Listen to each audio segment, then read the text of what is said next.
네, 감사합니다. 오늘 말씀 예레미야 29장 11절을 보겠습니다.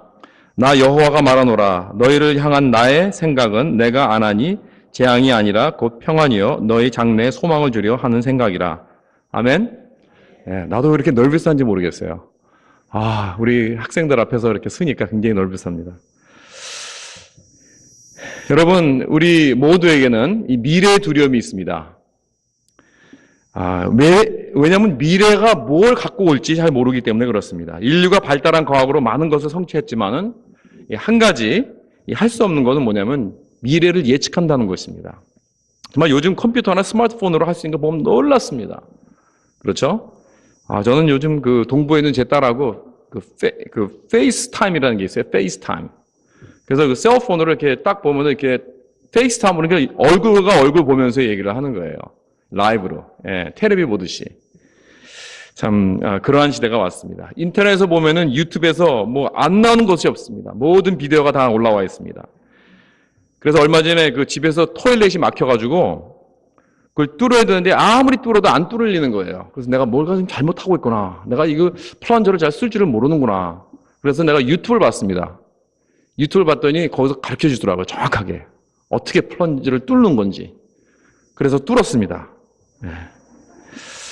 또 몇 달 전에는 참 제 집에서 배가 고파가지고 냉장고를 열어보니까 오랫동안 묵은 김치가 있었어요. 묵은지가.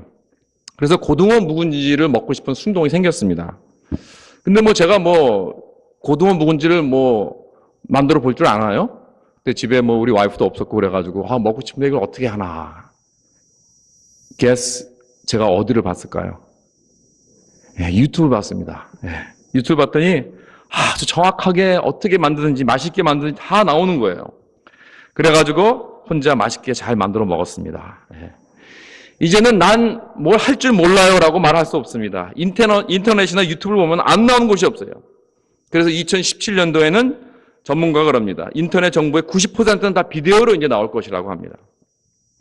정말 놀라운 성과를 갖고 왔습니다. 이 모든 이 테크놀로지, 이 과학. 그러나 한 가지 할 수 없는 것은 미래를 예측을 못한다는 것이에요.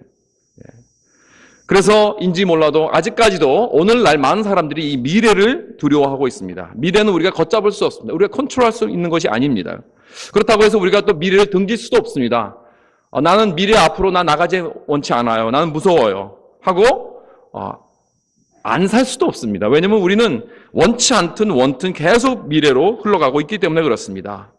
그러나 과학과 문화가 이 발달하고 복잡한 글로벌 시대에 살고 있는 우리들이 이러한 환경에 살고 있을 때 우리는 어떠한 자세로 미래를 우리가 직면해야 되는가? 오늘 이 빠른 시대에 들어가는 우리들에게 주시는 말씀이 무엇인가?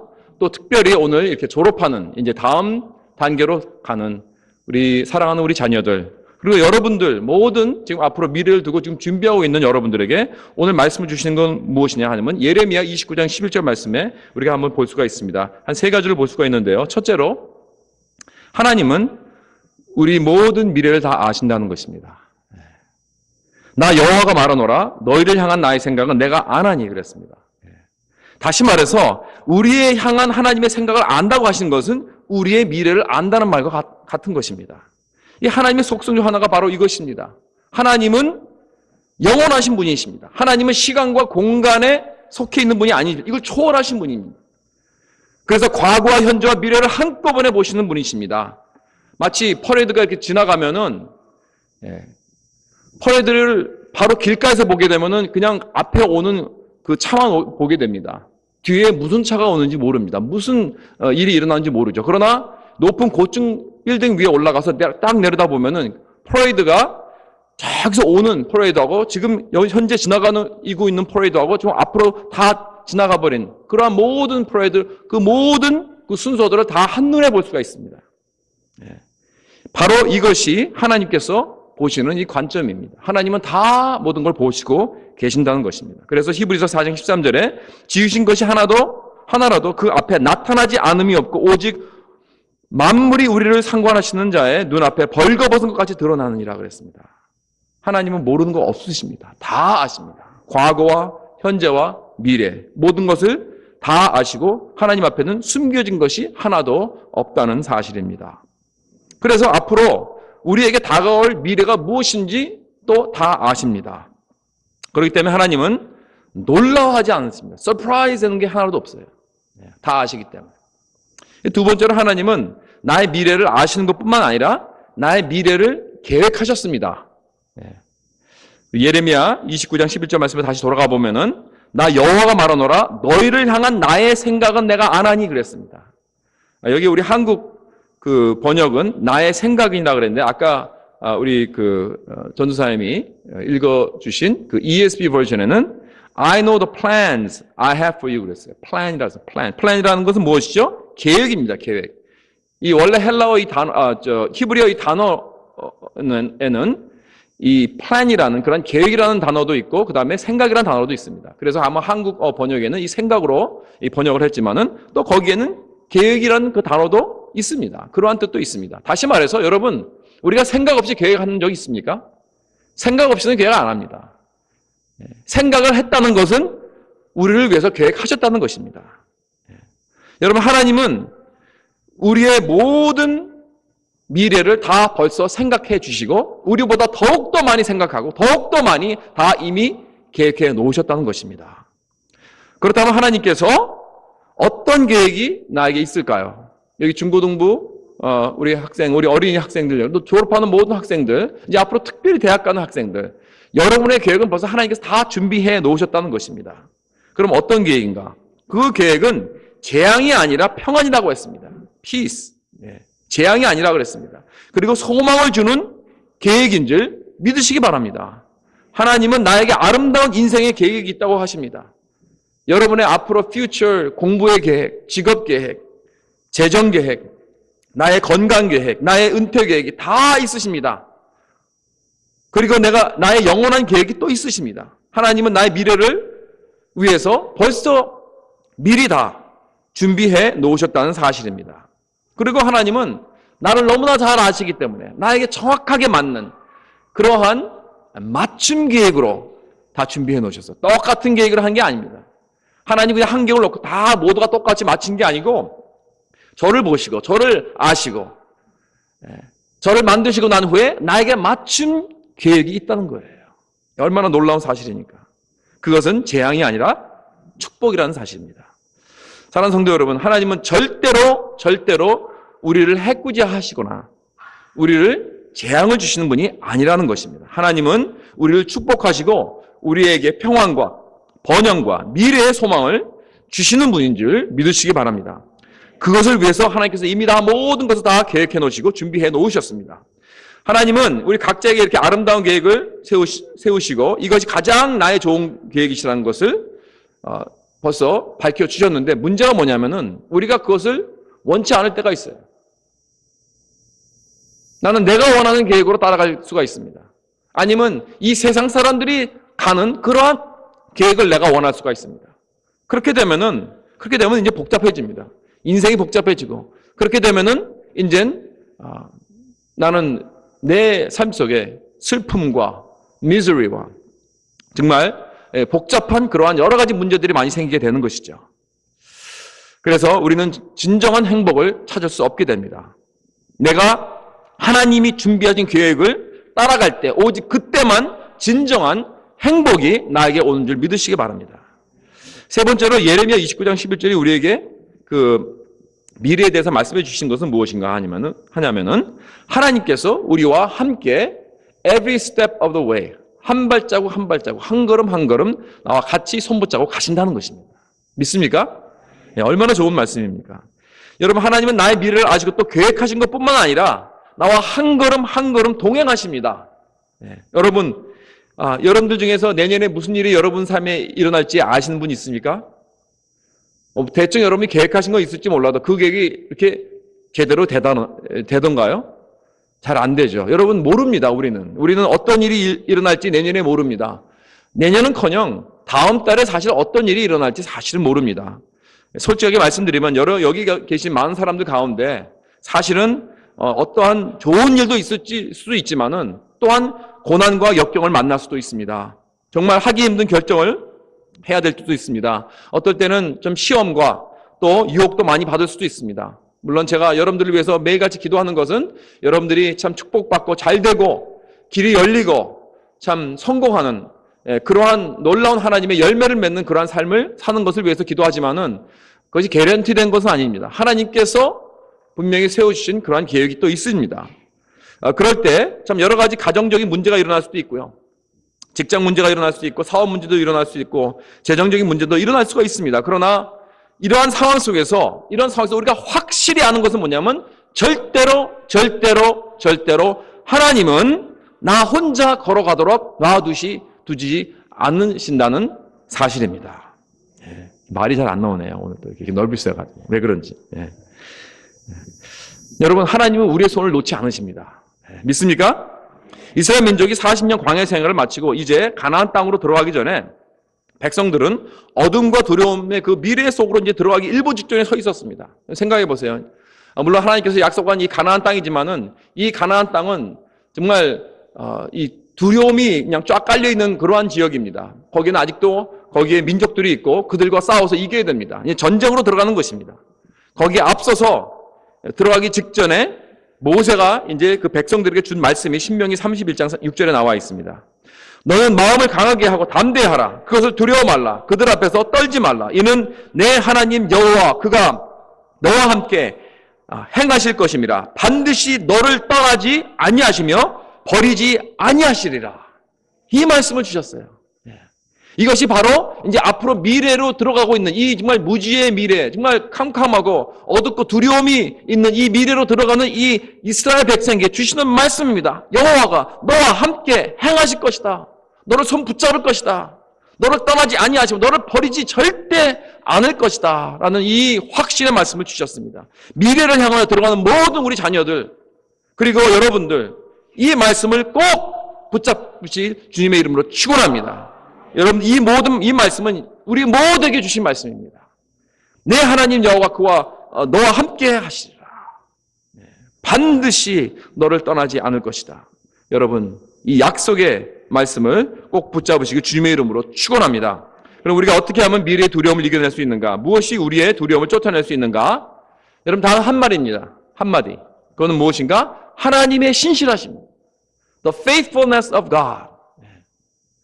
우리가 이 미래의 두려움을 이겨낼 수 있는 것은 여태껏 우리가 본 것처럼 예레미야 29장 11절에 이 미래의 말씀, 이 미래에 대한 말씀, 하나님께서 모든 걸 다 아시고 하나님께서 나에게 모든 계획을 다 해놓으시고 또 가는 길마다 나와 동행하여 주셔서 내 손을 꼭 붙잡고 계신다는 이 말씀은 뭐냐면 하나님은 신실하신 하나님이시다. 이것입니다. 여러분 왜 사람들이 미래로 들어가면서 이 두려움 속으로 살아가고 있습니까? 그것은 왜냐하면 하나님의 이 속성과 성품을 잘 몰라서 그래요. 그리고 알아도 그것을 믿지 못하기 때문에 그렇습니다. 우리 미래를 향한 우리들에게 하나님은 어떠한 하나님으로 나타나시는가? 하나님은 신실하신 하나님으로 나타나시는 것입니다. 그래서 신실하신 하나님께서 우리와 동행하여 주시옵시고 또 하나님께서 약속하신 그 말씀을 우리에게 분명히 이루어 주신다. 이것을 바로 우리에게 보여주시는 것입니다. 여러분 신실하심이 무엇입니까? 신실하다. 하나님의 신실하심은 the faithfulness of God은 뭐냐면 하나님께서 promise한 것을 꼭 지키신다는 말씀이에요. 하나님은 절대로 하실 수 없는 게 있어요. 그건 뭐냐면 promise를 break하는 거예요. 하나님께서 이렇게 하겠다 했는데 그것을 안 지키실 수가 없는 거예요. 왜냐하면 하나님은 그러한 성품을 가졌기 때문에 이거는 하나님의 그 속성에 directly 반대에 가는 그러한 일이기 때문에 절대 그럴 수 없습니다. 분명히 하나님께서 말씀하셨습니다. 우리 모두에게 각자 주신 계획이 있고 하나님께서 미리 모든 미래를 다 준비해 주시고 이것을 가지고 우리가 그걸 받아들이고 믿고 나아가느냐 아니면 내 마음대로 내가 원하는 대로 가는 것인가.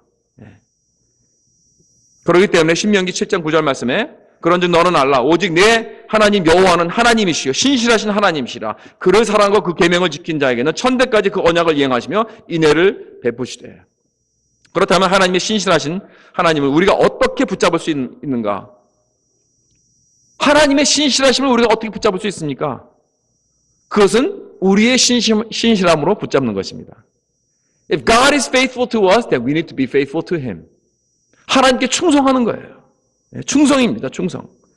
내가 끝까지 하나님께 충성할 때 그때 하나님께서는 나에게 상을 주십니다.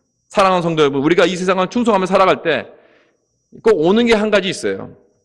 그건 뭐냐면 어려움입니다. 시험입니다. 고난입니다. 이것은 하나님의 계획 안에 꼭 들어있어요. 내가 충성을 해도 어떨 땐 사람들이 알아주지 않습니다. 어떨 땐 사람들이 나를 버립니다. 나를 무시합니다. 날 케어해 주지 않습니다. 그러나 비록 세상이 그럴지라도 나는 주님께 끝까지 충성하는 거예요. 왜? 비록 사람들이 나를 무시해도, 비록 사람들이 나를 등져도, I don't care라고 해도 하나님은 나를 기억하십니다. 하나님은 나를 보십니다. 하나님은 God cares. 믿습니까? 아무도 안 봐도 하나님은 보고 계신다는 거예요. 그리고 하나님은 꼭 우리에게 상을 주신다고 약속하셨습니다. 이것이 하나님의 신실하심의 목적입니다. 결국 좋은 곳으로 상 주시기 위해서. 그래서 우리는 도중에 내리지 말아야 돼요. Don't give up. 하다가 어려우니까 그냥 탁 내려놓고 기법하지. 그러지 마세요. 그 어려움과 고난을 우리는 극복해야 됩니다. 그것이 바로 충실함입니다. 그것이 바로 충성함입니다. 왜냐하면 그래야 상을 얻기 때문에. 베이스볼에서 앞만 잘 때려가지고 first base, second base, third base까지 와가서 거기서 그냥 딱 주저앉으면 안 돼요. 끝까지 홈으로 돌아와야 됩니다. 그래야 점수가 나는 거죠. 풋볼 할 때도 골라인 앞에까지 열심히 잘 갑니다. 그런데 골라인을 넘지 못해서 터치다운을 못하면 아무 소용이 없습니다. 요즘도 보니까 축구도 월드컵 축구에도 가만히 보니까 그렇게 막 앞에서 그냥 골전에서 그렇게 열심히 잘하는 팀들이 있더라고요. 센 팀들이 있는데 골을 못 넣는 거예요. 우리 한국팀 같이. 그러니까 소용이 없더라고요. 암만 강하면 뭐예요? 암만 앞에서 막 놀면 뭐예요? 골이 안 들어가는데. 그럼 소용이 없죠. 그렇기 때문에 우리는 끝까지 견디고 끝까지 붙잡고 하나님의 상을 바라보는 것입니다. 이것이 끝까지 충성한 자들의 모습입니다. 사람들을 기쁘게 하고 사람들의 인기를 구하고 사람들의 상을 구한 사람은 꼭 다른 사람들이 알아줘야 합니다. 그래야 직성이 풀려요. 내가 꼭 스팟라이트를 받아야 돼요. 그래야 직성이 풀리는 거예요. 그리고 사람들이 많은 곳만 찾아다닙니다. 그러나 하나님에게 충성하는 자는 이렇게 사람들의 상을 구하지 않습니다. 하나님의 상만을 바라봅니다. 예수님께서 그러셨잖아요. 사람들이 온갖 오해를 다 하고 사람들의 모든 오해를 받아도 일일이 다니면서 해명하지 않으셨습니다. 그저 십자가만 바라보고 결국 십자가로 가셨습니다. 그랬더니 하나님께서 그를 모든 이름 위에 뛰어나게 하시고 모든 무릎을 그에게 꿇게 하셨습니다. 이것이 하나님의 상입니다. 욥이 그랬습니다. 나의 가는 길을 오직 그가 아시나니 그가 나를 단련하신 후에는 내가 정금같이 나오리라. 여러분, 나의 가는 길, 나의 여러 가지 어려운 길을 오직 하나님이 아신다고 그랬습니다. 그러면 됐잖아요. 다른 사람이 몰라줘도, 내 친구들까지도 몰라줘도 욥은 그랬습니다. 오직 하나님이 아신다고 그랬습니다. 그리고 그가 나를 단련하신 후에는 내가 정금같이 나오리라. 여러분, 하나님께서는 우리에게 결국은 이렇게 상 주시는 목적이 뭐냐면 우리를 금으로 만드시는, 정금으로 만드시는 목적이 있습니다. 그러나 그러시기 위해서 하나님께서는 꼭 이렇게 단련하는 그런 과정을 주십니다. 그걸 곧 들어가게 해주세요. 사랑하는 성도 여러분, 바로 이것이 하나님의 계획인 줄 믿으시기 바랍니다. 하나님은 어떻게 하면 우리를 편하게 살게 해줄까? 그게 아니에요. 어떻게 하면 우리를 그냥 고통을 제거하는 그러한 분이 아닙니다. 그 고난과 역경은 사실 하나님께 그 계획 안에 포함이 되어 있습니다. 왜냐하면 고난이란 우리를 정금같이 만들기 위한 아주 중요한 과정이기 때문에 그렇습니다. 고난은 무엇이냐면 우리 삶 속에 이런 공급되는 모든 것이 다 중단되는 것들입니다. 사랑의 공급이 중단된다든가, 무슨 물질이 중단된다든가, 내가 원하는 것들이 중단되는 이런 거 아니에요? 여러분, 그런데 아십니까? 바로 이 고난의 때에 우리 삶 속에 아름다운 꽃이 피고 내가 정금이 된다는 사실. 저는 꽃 중에 제일 아름다운 꽃이 선인장꽃이라고 생각합니다. 이 선인장꽃같이 정말 아름다운 꽃이 없는 것 같아요. 이 사망에서 이 선인장꽃을 이렇게 보면 물도 없는 이게 바짝바짝 마른 데서 이렇게 꽃이 피어나는 거 보면 어떻게 그렇게 아름다운 꽃이 피어날 수 있을까? 그런데 그 이유는 힘이 겹도록 물이 공급되기 때문에 그렇습니다. 바짝바짝 마르기 바로 직전에 간신히 물이 공급되어서 죽지 않을 정도로 물이 주게 되면 선인장의 꽃이 정말 제일 아름답게 꽃이 피우게 되는 것입니다. 이렇게 아름다운 꽃을 피우기 위해서는 무제한의 영향이 아니라 아주 극히 제한된 공급이 필요하다는 거예요. 마찬가지로 내 몸이 단련되어야 하는 정금이 되는 것이죠. 단련이 되어야 정금이 되는 것입니다. 그럴 때 하나님의 임재를 우리가 갈구하고 말씀을 갈구하게 되는 것입니다. 이스라엘 민족이 하나님의 말씀을 버리고 떠났을 때 하나님은 그들을 70년이라는 그런 포로 생활, 그런 영광로 속으로 들어가게 하셨습니다. 그 결과는 무엇입니까? 돌아와서 에스라와 느헤미야를 통해서 말씀의 회복이 일어나고 가장 아름다운 예배가 터져나가고 이스라엘의 놀라운 부흥이 일어났다는 사실입니다. 그래서 고난과 역광은 우리를 향한 하나님의 축복의 계획 안에 꼭 들어가 있는 것입니다. 말씀 마치겠습니다. 사랑하는 성도 여러분, 미래를 두려워하십니까? 하나님의 신실하심을 꼭 붙잡으시길 주님의 이름으로 축원합니다.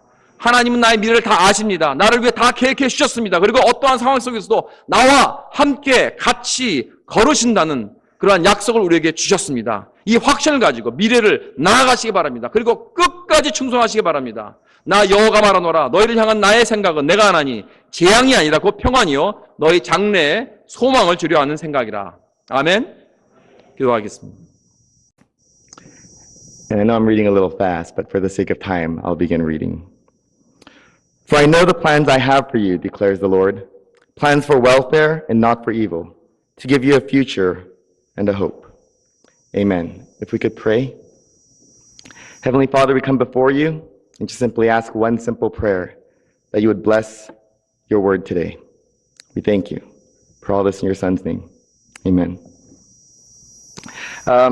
There's nothing more embarrassing, I think, than sometimes when you're misunderstood. For example, one of the joys that comes from pursuing a career in ministry is that someday you hope you get to marry couples that you love, that you get to take care of, that you shepherd. There was this one time where I was talking to one of my youth group students, and I was telling her how much I would love to marry her. But she looked at me and she's like, ew, that's gross. You're already married. And I was a little bit confused. I'm like, what? I go, no, I mean like when you find somebody, I want to be the one who gets to preside over your wedding. And she's like, oh, okay, that sounded much better. I felt embarrassed. She felt embarrassed. It's one of those moments that you're just kind of, misunderstandings. Today we come across a passage I think in many ways we can often misunderstand. This passage is one of those passages that can bring a lot of comfort to the hearts and minds of people, especially young people who are going into the next very stage of their life. It can be a little overwhelming to think about college, overwhelming to think about high school or junior high or even first grade. It can all be overwhelming, but this passage, when understood properly, can give you such comfort, and that's my hope for all of you young people today.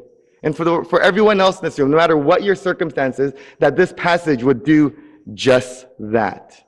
You see, a lot of people read this passage, and the only words that kind of pop out for them are those words plan and prosper, or the words plan and welfare. But the reality is this is spoken to not just individuals, but to a people, and that's important to understand. Because if you're a young person trying to understand what God wants to do in your life, it can actually be overwhelming because you don't want to make the wrong decision. But when you look at this passage carefully, this isn't talking about a single decision in terms of what college to go to, who to room with, what sports to play in high school, what extracurricular activities you should do. This is a message from a God who loves his people. It's a message for every single one of us to understand. And that message is pretty simple. It simply means that God's plan for us is good. It's good. If you look at today's passage, it says, not for evil. It's kind of obvious that a God like ours would never plan something for evil. When we know the very character of God, we know that everything he does is always good.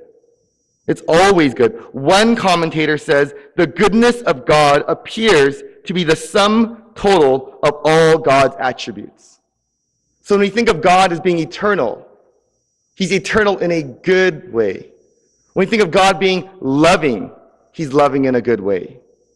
But also when we think about God's plan for our lives, it means that it's good. Now it can be a little difficult to understand because when you look at the context of when this was written, it was written to a people who were struggling so much. They were struggling under the captivity of the Babylonian Empire. They were struggling because their home was ruined. In many ways, they were without a home. They were without any hope And in many ways, many felt that they were without God. But see, our God is the one who we call Father of lights, the giver of every good and perfect gift. And when we understand that even the things in our lives that sometimes look very tragic, sometimes very difficult, or can be a struggle, we actually understand that even in the midst of those struggles and hardships, God is good. I think Paul understood this the best when he wrote Romans 8:28. For we know that in all things, God works for the good of those who love him, who have been called according to his purpose. That means God is always at work for our good. And as young people who have a future to look forward to, you can look forward to that goodness. No matter how difficult your situation may be, no matter how much anxiety may fill your heart, you can always look forward to the fact that God has a good plan for you. Not just a plan, but a good plan. The word welfare, or the word prosperity in some translations, that's a word that's shalom, a word all of us are very familiar with. That word peace. And what God desires to bring into all of our hearts and minds is a sense of peace. There is nothing better for a person to experience on this side of eternity than the peace that can only come from God. And that's what he's actively doing in each of your lives. But not only is God's plan for you good, God's plan for you is also great. And what I mean by that is when God unfolds a plan, there is no one that can stand in God's way. In Psalm 115, verse 3, our God is in heaven. He does all that he pleases. In Job 42:2, Job says, I know that you can do all things and that no purpose of yours can be thwarted. I know that's not a word we commonly use, but that just basically means nobody can stop God from doing what God wants to do. And if you understand the context of God being great and God's plan being great, we mean that in power. Great in power. Even the people of Judah, who had rebelled against God and brought upon themselves this struggle that they're in historically, even though they rebelled against God, God still had a plan for them. Even when the people of God rejected God, God still had a plan for them. And even the people themselves couldn't stop that plan. How comforting is that for all of us? There are times in our life where we're worried about making the wrong decision. As someone who believes in the beauty of our God and the sovereignty of our God, the goodness of our God, we ought to be people who understand that we can make decisions with much boldness and courage and not fear the repercussions, because at the end of the day, God is at work for your good. And because his plan is so great, no matter what decision you make, no matter how wrong that decision may even be at times, nothing will stand in the way of his plan. Most beautifully, though, his plan is not only good, not only great, but it is glorious. And it's a glorious plan that he has for all of his people.